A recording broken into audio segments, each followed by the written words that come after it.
Hello everyone, welcome back to my channel. আমি রমা আর আমার TRD ব্লগে আপনাদের সবাইকে জানাই অনেক স্বাগত। আজকের ভিডিওটা একটু অন্যরকম, কারণ আজকে হচ্ছে মঙ্গলবার আর বিপত্তারিণী পুজো। অনেক সকাল সকাল ঘুম থেকে উঠে দুই শাশুড়ি বৌমা মিলে ভেজে গিয়েছি পুজোর আয়োজন করতে। এই পুজোতে তো অনেক রকমেরই নিয়ম আছে, তো সেইগুলোই আপনাদের সঙ্গে যতটুকু আমি পারবো শেয়ার করব। জানি না কোন কোন জায়গায় কেমন নিয়মে পুজো হয়, তবে আমাদের এখানে যেটা হয় সেটাই আপনাদের সঙ্গে শেয়ার করব। এখানে তো 13 রকম ফুল আর ফল, এটা সমস্ত মন্দিরেই লাগে, সব জায়গাতেই এটা মাস্ট, মানে এটা দিতেই হয়।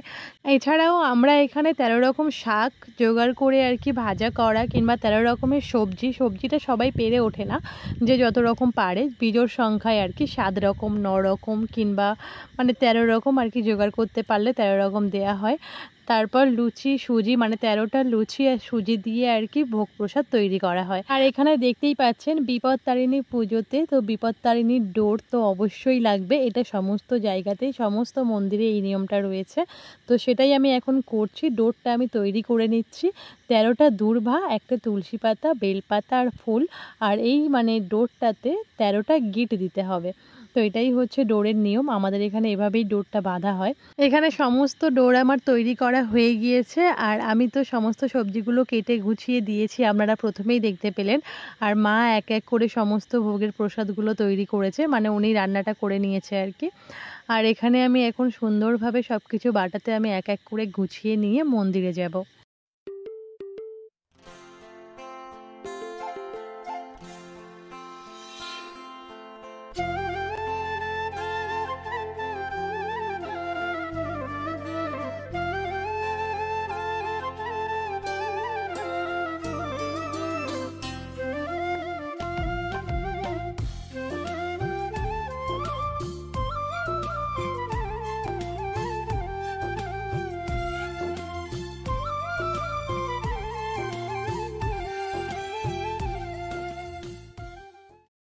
পুজো দিয়ে চলে এসেছি বাড়িতে, আর এখন এখানে প্রসাদ নিয়ে নিয়েছি। প্রসাদ একটু মুখে দিয়ে তারপর আমাদের দুপুরে খাওয়ার জন্য করেছিলাম লুচি আর সাদা আলুর তরকারি। তো চলুন, এই ছিল আজকে আমাদের বিপত্তারিণী উপোসের দিন। আজকের ভিডিওটা তাহলে এখানেই শেষ করছি। মা বিপত্তারিণীর আশীর্বাদে সবাই খুব ভালো থাকবেন, সুস্থ থাকবেন। দেখা হচ্ছে পরবর্তী কোনো ভিডিওতে।